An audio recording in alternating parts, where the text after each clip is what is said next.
तो ये हमारे अवशेष, हमारा इतिहास जिस तरह से हम लोग देख रहे हैं, ऐसा नहीं कि हमारे प्रदेश में पैसा नहीं है, अन्य धर्मस्थलों पे खर्च। वृक्ष जीवाश्म है, ये तो बड़ी महत्वपूर्ण चीज़ है। और यहाँ उस समय डीएफओ में थे एक प्रतापगढ़ में आर्यन झा साहब, रमारमण साहब जिलाधिकारी थे। झा साहब घूमने एक दिन आए, उन्होंने देखा, तब इसको मैंने वहीं पे रखा था ईंट रख करके नीचे और बरसाती लगा करके। तो उन्होंने देखा तो उन लोगों से पूछा कि ये कहाँ मिला। लोगों ने बताया, हमारा नाम बताया कि उन्होंने इसको संग्रहित किया है। उन्होंने हमको बुलवाया और कहा इसको आप हमें दे दो, बड़ी महत्वपूर्ण चीज ये है। तो तौल करके जी जी अंदाजा गया है। अब ये ईंट खंडार देखिए, इसमें देवनागरी लिपि में लेख है, देख रहे हैं ना? देवनागरी, हाँ, लिखी तो हुआ इसमें, इसमें तो पढ़ा जा सकता है। और भी आप देखें ये ईंट काली ईंट है, देखिए फूल पत्ती डिजाइन युक्त ईंट है। आप ऐसी ईंटें आप नहीं पाएंगे। अच्छा, इसी क्षेत्र की हैं सर? जी जी जी, सब यहाँ से मैंने बताया आपको कि लगभग 500 किलो। ये भी जीवाश्म ये आप देख लीजिए, ये बकरी के बच्चे का। बच्चे का इधर से आप भैया इधर जी जी जी जी, हाँ हाँ, और इधर उसकी आँख वगैरह सब क्लियर आ जाएगी। बकरी के बच्चे का जी जी जी ये लौकी पे ये बीड़ा बनाई गई है। जी जी जी, ये लोक कला की वस्तुएं हैं। यहाँ मैंने लोक कला की वस्तुओं का भी संग्रह शुरू कर दिया। जी जी। बाकी तो हाँ हाँ मूर्तियाँ जी बहुत जी हैं, जी सब बहुत सी चीज़ें हैं।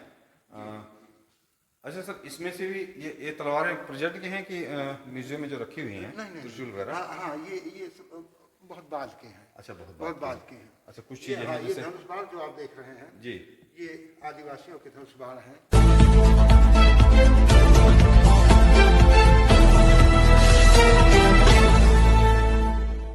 निर्जर प्रतापगढ़ी जी हैं। इन्होंने इतनी मेहनत की, इतनी मेहनत से जो संग्रहालय ये कायम किया, भाई अगर ऐसे, मैं तो महापुरुष ही आपको कहूँगा और महापुरुष की ही संज्ञा दूंगा। मेरा मन करता है कि ऐसी मेहनत करने वाले को एक बार चरण स्पर्श जरूर किया जाए।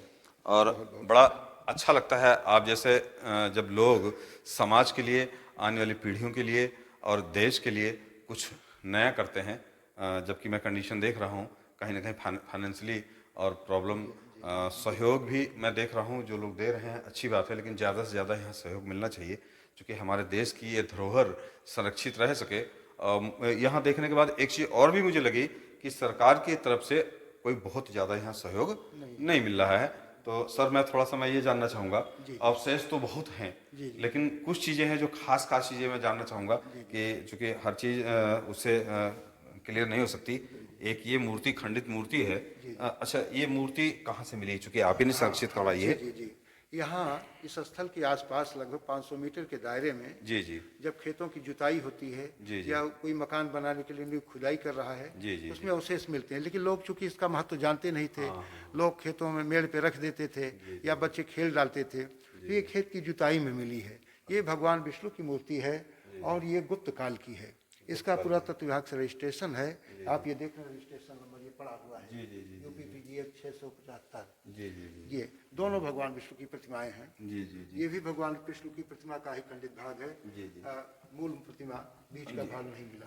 और अभी अच्छा सर, ये जो है जो शिलालेख है, इस पे कुछ लिखा हुआ, प्रयास तो किया वो करने का, क्या बता सकते हैं कौन सी? जी जी जी, ये ब्राह्मी लिपि है, प्राकृत भाषा में लिखा गया है। और ये बगल में डिहुआ बस्ती है जो पुरानी मान्यता है, ठीक बगल में है। जो पुरानी मान्यता है कि राजा नहुस के किले का अवशेष है, वो टीले पे पूरी बस्ती है। तो वहाँ एक बर्मा के पास था, घिर्राऊ उसका नाम था। और उसको मैंने 20 रुपए की लालच देके सन 1984 में मैंने उससे खरीद लिया। और वो दे नहीं रहा था, पंडित पर पार्टी थे, हम गड़ास खुरपी आप देख रहे हैं घिसता था, जिससे तमाम अक्षर वो कट पिट गए। और भी कुछ है साथ में? ये भी प्रस्तल लेख है।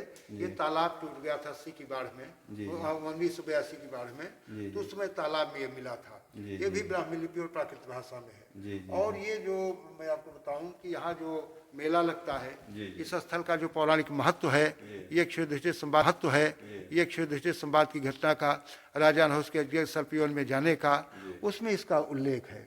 इस प्रस्तल लेख में उनका उल्लेख है। यहाँ मेला जो लगता है उसका भी उल्लेख है। और इसकी जो तिथि प्रमाणित हुई है, ब्राह्मी लिपि के अभिलेखों के लेखन की जो प्रारंभिक शैली है अभिलेख लेखन की देश की, वो प्रारंभिक काल का 1 द्वितीय से तृतीय शती ईसा पूर्व का है। इसका सर्वप्रथम वाचन इलाहाबाद विश्वविद्यालय के हेड ऑफ डिपार्टमेंट 1984 में थे सर राय साहब, उनको मैंने सूचित किया। पहले तो उन्होंने हंसी में ही लिया, लेकिन कई बार मैंने जब दौड़ा किया तो उनकी पूरी टीम आई और उन लोगों ने इसका फोटोग्राफ लिया, इसका वाचन किया।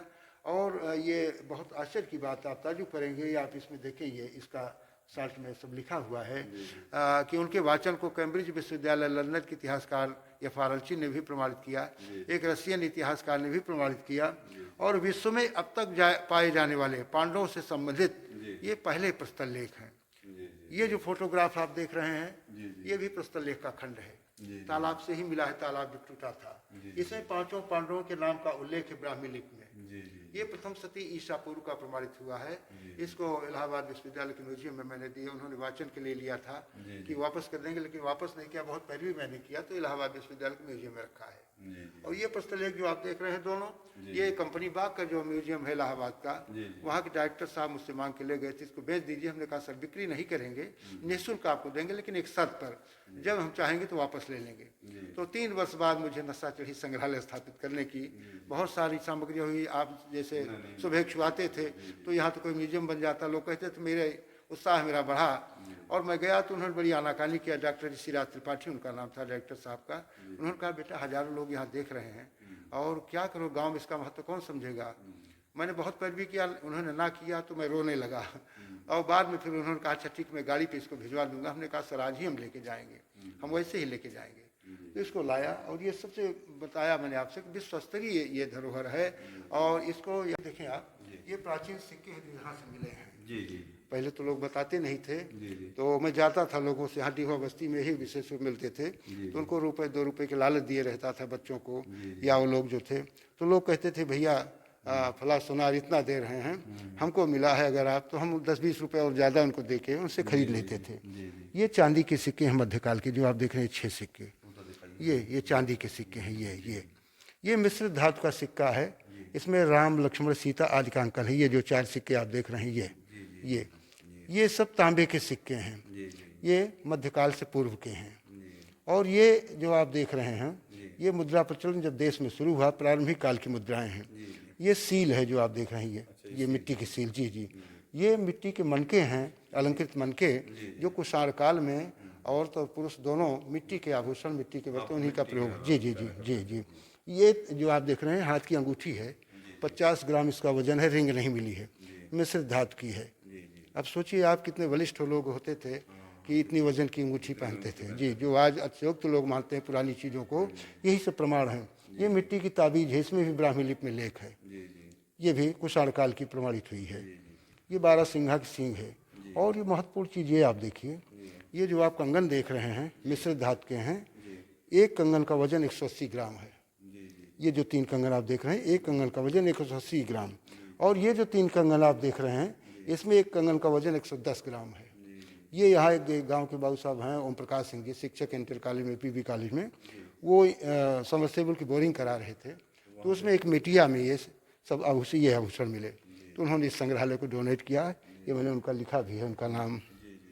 और ये जो आप देख रहे हैं बड़ी महत्वपूर्ण चीज़, ये मध्य पाषाणकालीन ब्लेड्स हैं पत्थर के। जब जानवरों को मार करके आदमी उनका मांस खाता था कच्चा, फिर भून के खाने लगा, तो यही पत्थर के ब्लेड हैं, इनसे फाड़ता था। ये इतने धारदार और नुकीले हैं कि किसी किस्म छोटे छोटे दांते भी हैं।